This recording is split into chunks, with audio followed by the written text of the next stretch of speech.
Selamat datang di pameran perayaan akhir perkuliahan mata kuliah pemahaman peserta didik dan pembelajarannya oleh kelompok matematika SMA Negeri 3 Kupang. Ayo berkenalan dengan kami.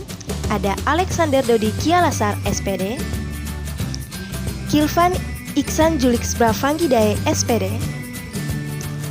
Diana Sintia Dola SPD, dan Mimi Erlinda Neolaka SPD.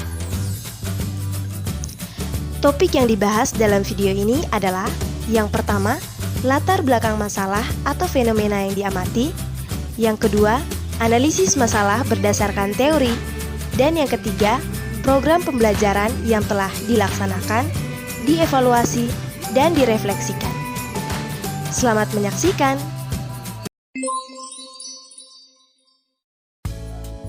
Baik, saya Cik Pangidai akan menjelaskan latar belakang masalah yang kami amati di SMA Negeri 3 Batu Kupang, tempat PPL kami untuk kelas 10 bahasa, 10 MIPA 1, 10 MIPA 6, dan 10 MIPA 7. Oke, untuk latar belakang masalah yang pertama, pembelajaran tidak berpusat pada peserta didik karena guru selalu menggunakan metode ceramah untuk pembelajarannya. Dan yang kedua, peserta didik kurang bergairah dan termotivasi untuk belajar matematika karena guru selalu hanya berputar pada pemberian konsep lalu memberikan. Yang kedua yaitu memberikan contoh soal. Yang ketiga itu latihan soal. Untuk yang ketiga itu fokus guru hanya berfokus pada variasi soal saja, namun untuk pengusahaan konsep atau materi itu sering diabaikan oleh guru.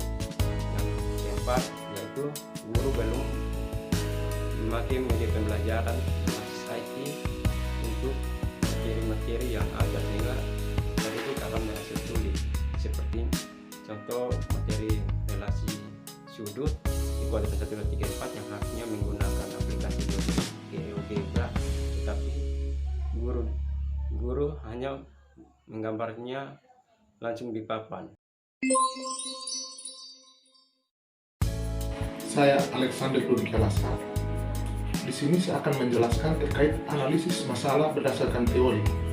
Masalah pertama yang kami dapati, kami melakukan analisis masalah berdasarkan teori yang menurut Taroni Rusdian dan Kisah Fatima tahun 2018, yaitu metode ceramah cenderung pada pola yang strategis, di mana pembelajaran berpusat pada guru.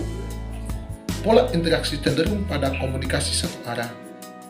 Dengan demikian, sukar bagi guru untuk mengetahui dengan pasti sejauh mana peserta didik memahami informasi yang telah disampaikan. Peluang terjadinya miskomunikasi cukup besar. Tidak ada atau kecil peluang bagi peserta didik untuk berpikir kreatif dan inovatif, karena ia dipaksa berpikir mengikuti jalan pikiran guru. Masalah kedua yang kami dapati adalah peserta didik kurang termotivasi mengikuti pembelajaran matematika. Hal ini terkait karena guru cenderung memberikan teori, contoh soal, dan latihan soal untuk dikerjakan oleh siswa.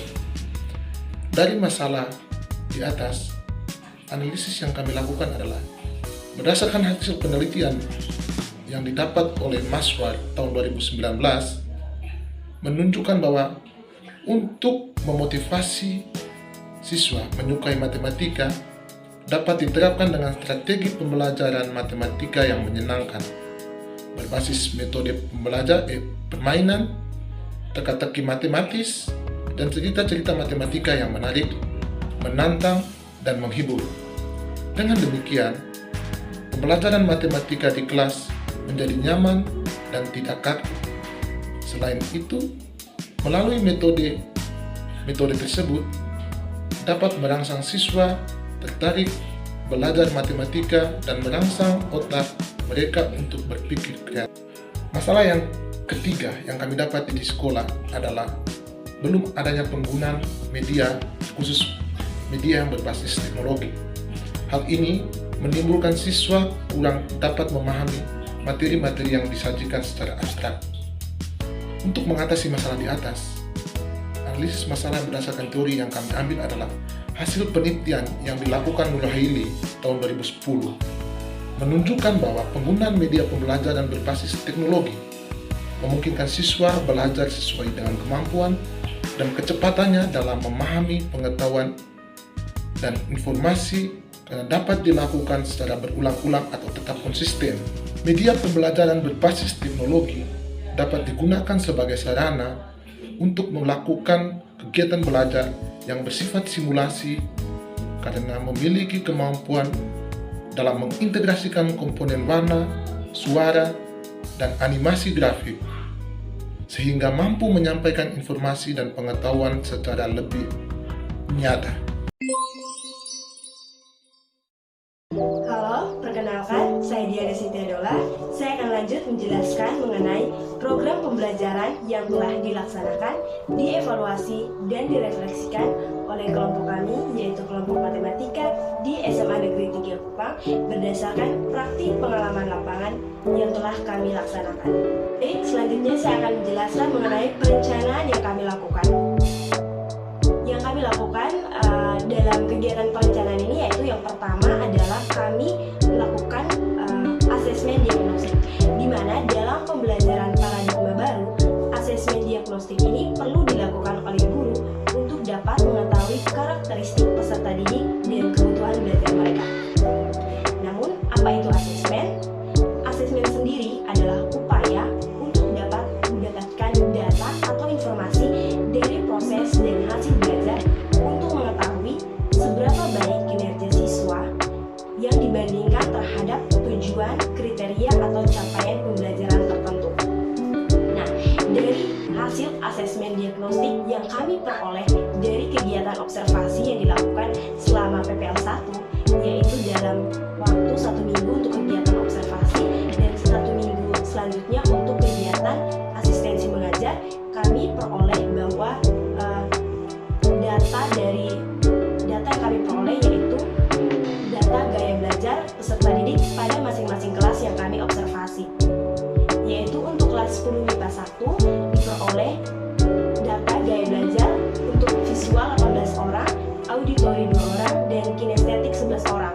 Kemudian untuk kelas 10 MIPA 6 gaya belajar visual ada 10 orang, auditori 4 orang, dan kinestetik 21 orang.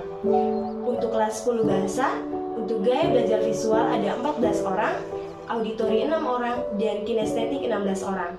Sedangkan untuk kelas 10 MIPA 7, gaya belajar visual ada 18 orang, auditori 6 orang, dan kinestetik 13 orang.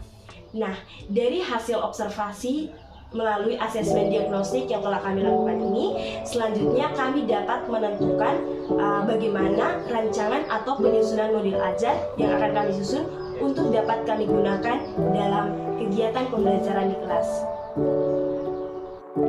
Dalam perencanaan yang kami lakukan, kelompok kami mengadopsi kerangka dari Understanding by Design atau yang dikenal dengan UBD, di mana UBD ini memiliki alur perencanaan yang terbalik atau desain mundur atau biasa juga dikenal dengan backward design, di mana dimulai dengan menentukan hasil akhir yang diinginkan atau tujuan pembelajaran yang ingin dicapai, kemudian diturunkan berdasarkan bukti penilaian yang diperoleh melalui asesmen, dan selanjutnya baru dilakukan perencanaan pembelajaran.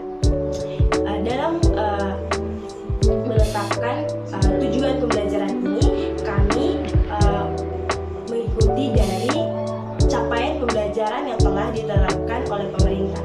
Nah, dari capaian pembelajaran tersebut, baru selanjutnya kami membuat tujuan pembelajaran yang ingin dicapai berdasarkan capaian pembelajaran tersebut. Nah, tujuan pembelajaran yang ingin dicapai adalah peserta didik dapat menemukan konsep perbandingan trigonometri pada segitiga siku-siku dengan menggunakan kesebangunan secara kreatif dan bernalar kritis. Nah, setelah tujuan pembelajaran ini ditetapkan, kemudian selanjutnya kami mulai memikirkan asesmen yang ingin digunakan agar dapat mencapai tujuan pembelajaran. Asesmen yang kelompok kami gunakan untuk mengukur ketercapaian tujuan pembelajaran adalah asesmen formatif. Asesmen formatif dilakukan secara holistik atau menyeluruh, meliputi aspek pengetahuan atau kognitif, sikap atau afektif, dan psikomotor atau keterampilan, di mana asesmen formatif ini dilakukan oleh guru untuk dapat menilai proses pembelajaran yang dilakukan oleh siswa di kelas, sehingga guru dapat memperoleh gambaran mengenai kemampuan yang sedang dipelajari oleh siswa dan sudah sejauh mana kemampuan yang mereka peroleh itu, dan juga dapat digunakan sebagai umpan balik bagi guru. Nah, instrumen asesmen formatif yang kami gunakan dalam proses pembelajaran ini adalah melalui lembar kerja peserta didik atau LKPD, di mana dalam proses perancangannya kami melihat atau mempertimbangkan juga hasil dari asesmen diagnostik yang sudah kami lakukan sebelumnya, sehingga penyusunan lembar kerja peserta didik atau LKPD ini disesuaikan dengan tingkat kemampuan dari peserta didik, di mana terkait dengan materi perbandingan trigonometri pada segitiga siku-siku ini kami menyiapkan beberapa segitiga siku-siku yang dimana dalam pembagiannya kami bagi siswa dalam kelompok-kelompok, di mana segitiga-segitiga tersebut dibagikan sesuai dengan tingkat kemampuan dari peserta didik tersebut. Namun pada hasil akhirnya semua peserta didik itu dapat mencapai tujuan pembelajaran yang sama yang sudah kami tetapkan sebelumnya. Instrumen formatif selanjutnya yang kami gunakan untuk menilai proses belajar peserta didik adalah instrumen penilaian sikap dan penilaian pada saat mereka presentasi, dan juga penilaian keterampilan. Untuk penilaian sikap, profil pelajar Pancasila yang ingin kami tampilkan dan tanamkan pada diri peserta didik ada 3, yaitu yang pertama bernalar kritis, yang kedua gotong royong, dan yang ketiga adalah kreatif. Dan untuk penilaian pada saat presentasi, bagaimana kami menilai kejelasan dan kebenaran konsep yang disampaikan oleh peserta didik, kemudian bagaimana keaktifan mereka saat melakukan tanya jawab dan diskusi. Kemudian penilaian keterampilan, kami nilai bagaimana peserta didik ini terampil dalam menemukan konsep perbandingan trigonometri pada segitiga siku-siku. Setelah melalui penilaian pada saat peserta didik melakukan diskusi kelompok, selanjutnya penilaian asesmen formatif yang dilakukan di akhir pembelajaran, yaitu berupa instrumen tes formatif akhir, di mana instrumen ini kami berikan pada peserta didik untuk mereka kerjakan secara individu, sehingga kami dapat menilai bagaimana setiap peserta didik itu dapat mencapai tujuan pembelajaran yang sudah kami tetapkan sebelumnya. Berdasarkan kerangka dari understanding by design yang kelompok kami adopsi, maka pada tahap terakhir ini kami membuat rancangan pembelajarannya. Jadi setelah melalui tahap menetapkan tujuan, kemudian menentukan asesmen, dan yang terakhir adalah kami merancang pembelajaran yang akan dilakukan di kelas. Dalam kegiatan perancangan ini, kami menyusun 3 kegiatan, yaitu yang pertama kegiatan pendahuluan, yang kedua kegiatan inti, dan yang ketiga adalah kegiatan penutup. Di mana dalam kegiatan pendahuluan ini dimulai dari guru menyapa peserta didik sampai dengan guru memberikan materi apersepsi. Kemudian kegiatan inti diawali saat guru membagi peserta didik dalam kelompok-kelompok. Kemudian diakhiri dengan guru dan peserta didik menyimpulkan atau memberikan penegasan ulang. Guru memberikan penegasan ulang kepada peserta didik terkait dengan materi pembelajaran yang telah dipelajari. Kemudian selanjutnya adalah kegiatan penutup. Guru memberikan tes akhir sampai dengan guru mengakhiri pembelajaran dengan menutupnya dengan doa. Di mana setelah kami menentukan tiga kegiatan tersebut, kemudian mendeskripsikan kegiatan pembelajarannya, juga kami langsung menetapkan dengan alokasi waktunya. Jadi untuk kegiatan pendahuluan sekitar 10 menit, kegiatan inti itu kegiatan paling banyak itu 70 menit, dan kegiatan akhir atau kegiatan penutupnya yaitu 10 menit. Untuk alokasi waktu pembelajaran kami yaitu 2 kali 45 menit untuk tiap pertemuan. Setelah kami merancang kegiatan pembelajarannya, kami juga memikirkan bagaimana media pembelajaran yang akan kami gunakan. Seperti yang sudah saya jelaskan sebelumnya, media pembelajaran yang kami gunakan yaitu berupa segitiga dengan berbagai ukuran, di mana ukuran segitiga tersebut kami berikan kepada peserta didik sesuai dengan tingkat kemampuan mereka, di mana dalam aktivitas pembelajarannya mereka melakukan pengukuran, kemudian mencatat hasilnya pada lembar kerja peserta didik, kemudian mereka membandingkan hasil yang sudah mereka dapat dengan teori yang mereka pelajari. Kemudian dari segitiga tersebut mereka tempelkan pada karton yang sudah kami siapkan, sehingga media pembelajaran yang kami gunakan ini dapat membantu peserta didik untuk menemukan konsep perbandingan trigonometri pada segitiga siku-siku. Jadi media pembelajaran ini kami gunakan karena media pembelajaran ini membantu peserta didik yang di dalam kelas ini memiliki tingkat pemahaman yang berbeda-beda, namun dengan adanya media yang kami gunakan ini dalam bentuk segitiga yang dengan berbagai ukuran itu, peserta didik dapat mencapai tujuan pembelajaran yang sama. Maka dengan itu, langkah-langkah dari atau alur dari understanding by design telah kami lakukan sampai dengan tahap terakhir, dimulai dari menetapkan tujuan pembelajaran, kemudian menentukan asesmen, dan yang terakhir adalah kami merancang pembelajaran. Untuk penjelasan selanjutnya akan dijelaskan oleh rekan saya, yaitu Ibu Mimi. Saya, Mimi Erlinda Neolata, akan menjelaskan pelaksanaan pembelajaran dan asesmen oleh kelompok matematika PPL SMA Negeri 3 Kupang. Yang nampak pada gambar di samping adalah suasana kelas pada saat pelaksanaan pembelajaran dan asesmen sedang berlangsung di kelas 10 IPA 7 oleh Pak Kilvan Fangidae dan di kelas 10 Bahasa oleh Pak Alexander Lasar. Pelaksanaan pembelajaran dan asesmen berpedoman pada modul ajar yang telah disusun. Sesuai dengan tujuan pembelajaran yang telah ditentukan, pelaksanaan pembelajaran difokuskan untuk penemuan konsep oleh peserta didik berdasarkan tuntunan yang telah disediakan dalam LKPD. Pada proses ini, guru hanya berperan sebagai fasilitator.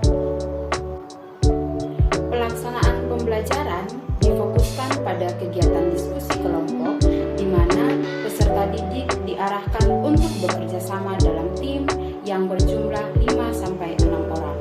Agar adil, kelompok yang terbentuk bersifat heterogen sehingga peserta didik yang lebih mampu dapat menjadi tutor sebaya bagi teman lainnya. Hal lazim yang sering terjadi dalam diskusi kelompok adalah hanya 1 atau 2 orang peserta didik dalam kelompok yang diandalkan untuk menyelesaikan tugas, sedangkan yang lainnya mengikuti, bahkan pasif sama sekali. Oleh karena itu, hal unik yang kami lakukan adalah membuat to-do list dalam bentuk kertas, kemudian yang akan diambil oleh masing-masing anggota kelompok sebagai tugas wajib dalam kelompok, dan setelah dikerjakan semuanya, maka mereka secara bersama-sama diarahkan untuk mengambil kesimpulan berdasarkan rangkaian langkah yang telah dikerjakan sebelumnya. Pada saat pelaksanaan diskusi kelompok, guru berkeliling untuk memantau peserta didik serta memberikan bantuan apabila ada yang kesulitan dalam menyelesaikan LKPD. Kegiatan diskusi diakhiri dengan presentasi oleh masing-masing kelompok dan secara klasikal, guru memandu peserta didik untuk mengambil kesimpulan. Di akhir kegiatan pembelajaran, diadakan asesmen formatif akhir untuk mengukur pemahaman peserta didik terkait konsep yang telah dipelajari, sekaligus untuk mengukur tercapainya tujuan pembelajaran.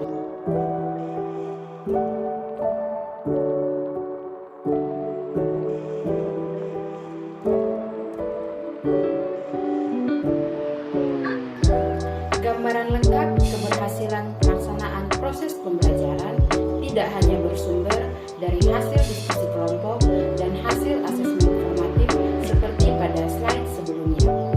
Hal yang paling menentukan bagi kami adalah refleksi pelaksanaan pembelajaran yang dilakukan oleh peserta didik. Berdasarkan hasil refleksi peserta didik, dapat disimpulkan bahwa peserta didik sangat antusias dalam mengikuti pembelajaran. Selain refleksi yang dilakukan oleh peserta didik, refleksi juga dilakukan oleh teman sejawat sesama mahasiswa PPL sebagai observer dan juga oleh dosen pembimbing lapangan dan guru pamong. Berikut ini merupakan rangkuman hasil refleksi. Yang pertama, sebaiknya dalam pelaksanaan pembelajaran, guru harus lebih banyak memberikan stimulus atau tuntunan agar peserta didik dapat membangun kemampuan bernalar kritis sehingga mereka dapat bertanya. Yang kedua, penguatan materi setelah kesimpulan sebaiknya disampaikan dengan tegas dan intonasi khusus agar peserta didik paham bahwa hal tersebut merupakan inti dari pembelajaran. Yang ketiga, penyampaian penegasan materi sebaiknya diulang beberapa kali agar peserta didik yang duduk di paling belakang juga dapat mendengar dan memahaminya. Yang keempat, arahkan peserta didik agar semakin percaya diri saat melakukan presentasi di depan kelas dengan tidak terpaku pada LKPD sebagai bukti bahwa mereka telah paham dengan benar materi yang telah dipelajari. Yang kelima, harus bisa melihat dan menemukan keunikan dari setiap materi yang akan diajarkan agar setelah menemukan konsep utama, peserta didik dapat diberikan cara mudah untuk tetap mengingat konsep tersebut. Yang terakhir, pemberian latihan soal sebaiknya dengan soal-soal yang bervariasi jenisnya dan bervariasi tingkatannya agar peserta didik memperoleh banyak referensi dalam menyelesaikan berbagai jenis latihan.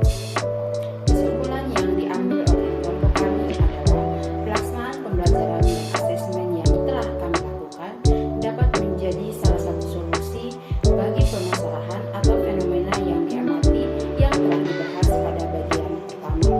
Pelaksanaan kegiatan pembelajaran dengan tidak mengutamakan metode ceramah dapat membuat peserta didik aktif dalam proses pembelajaran seperti melalui diskusi kelompok dan presentasi. Penggunaan berbagai media pembelajaran juga membantu peserta didik untuk lebih cepat memahami konsep-konsep matematika yang kebanyakan bersifat abstrak. Dengan demikian, maka guru merdeka harus mempunyai kreativitas yang tinggi dalam mengelola pembelajaran agar peserta didik nyaman dan merasa enggan jika tidak belajar. Sebagai penutup, program pembelajaran yang